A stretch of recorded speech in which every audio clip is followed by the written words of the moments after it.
বন্ধুরা, লাভলি রান্নাঘরে সবাইকে অনেক অনেক স্বাগত।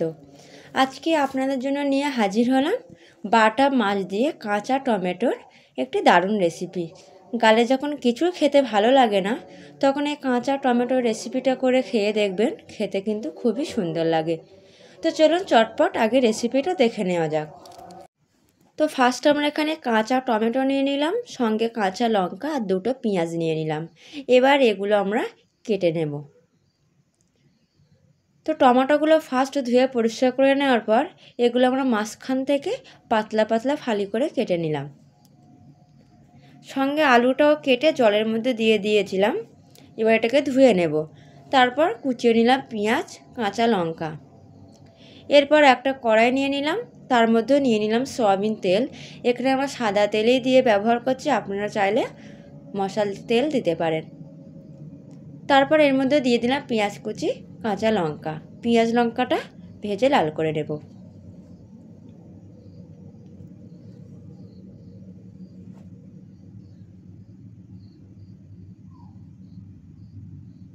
তো পেঁয়াজ লঙ্কাটা লাল হয়ে গেছে। এবার এর মধ্যে আমরা দিয়ে দেব যে আলুটা আমরা কেটে ধুয়ে পরিষ্কার করে রেখে দিয়েছিলাম।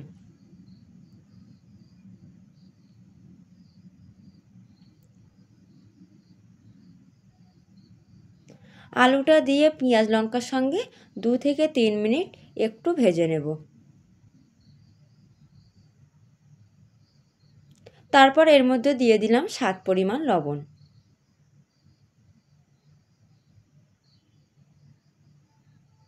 তারপর দিয়ে দিলাম 1 চামচ আদা রসুন বাটা।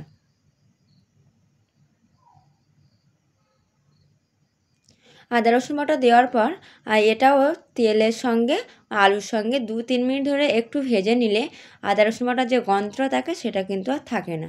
তারপর দিয়ে দিলাম 1 চামচ হলুদ গুঁড়া, দিয়ে দিলাম 1 চামচ জিরে গুঁড়া, দিয়ে এটা এবার ভালোভাবে কষিয়ে দেব।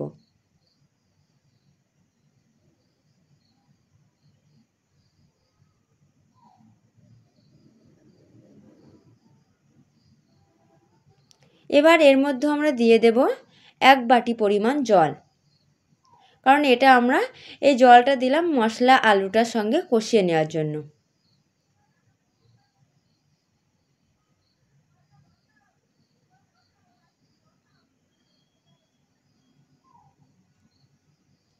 জলটা আমরা ভালোভাবে ফুটিয়ে নেব। জলটা ফুটে উঠেছে। এবার এর মধ্যে আমরা দিয়ে দেব টমেটো, যেটা আমরা কেটে রেখেছিলাম। জলটা ভালোভাবে ফুটিয়ে নেওয়ার পর কিন্তু এর মধ্যে আমরা টমেটোটা দিয়ে দিলাম। টমেটোটা দেওয়ার পর এটা এবার বেশ নাড়িয়ে চাড়িয়ে নেওয়ার পর এটা আমরা ঢাকনা দিয়ে যে জলটা দিয়েছিলাম সেই জলটা মেরে নেব, প্লাস টমেটোর যে জল বার হবে সেটা কিন্তু বার হয়ে যাবে। তো ঢাকনা দিয়ে আমরা 8 থেকে 9 মিনিট রেখে দিয়েছিলাম। তারপর দেখতেই পাচ্ছেন যে জল দিয়েছিলাম তার থেকে জল কিন্তু আরও বেড়ে গেছে, কারণ টমেটোর যে জলটা ছিল সেটাও কিন্তু বার হয়ে গেছে। এর মধ্যে কিন্তু আলু টমেটো সবটাই গলে গেছে।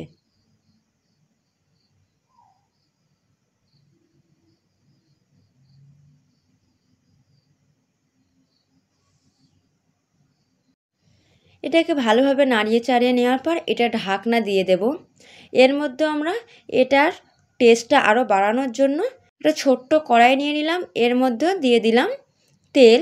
তেলটা ভালোভাবে গরম হয়ে যাওয়ার পর এর মধ্যেও দিয়ে দিলাম শুকনো লঙ্কা, দিয়ে দিলাম রসুন থেঁতো, তারপর দিয়ে দিলাম কালো জিরে, দিয়ে এগুলো আমরা ভালোভাবে ভেজে নেব। এগুলো ভালোভাবে ভেজে নেওয়ার পর এটা এবার আমরা যে টমেটোটা ঢাকনা দিয়ে রেখে দিয়েছিলাম তার মধ্যে এটা আমরা ঢেলে দেব। এটা এইভাবে রেসিপিটা রেডি করলে কি হয়, এর টেস্টটা কিন্তু দ্বিগুণ বেড়ে যায়, খেতেও কিন্তু খুবই সুন্দর হয়। তাই এটা ঢাকনা দিয়ে রেখে দিয়েছিলাম 4 থেকে 5 মিনিট। তার মধ্যে কিন্তু এর জলটা মরে গেছে। এবার এটা ভালোভাবে নাড়িয়ে চাড়িয়ে নেব। তারপর এর মধ্যে আমরা দিয়ে দেব ঝোল। আপনারা যে যেমন পরিমাণ মতো ঝোল খাবেন বা ঝোল রাখবেন তেমন পরিমাণ মতন ঝোল ব্যবহার করতে পারেন। ঝোলটা দেওয়ার পর ভালোভাবে এটাকে আমরা ফুটিয়ে নেব।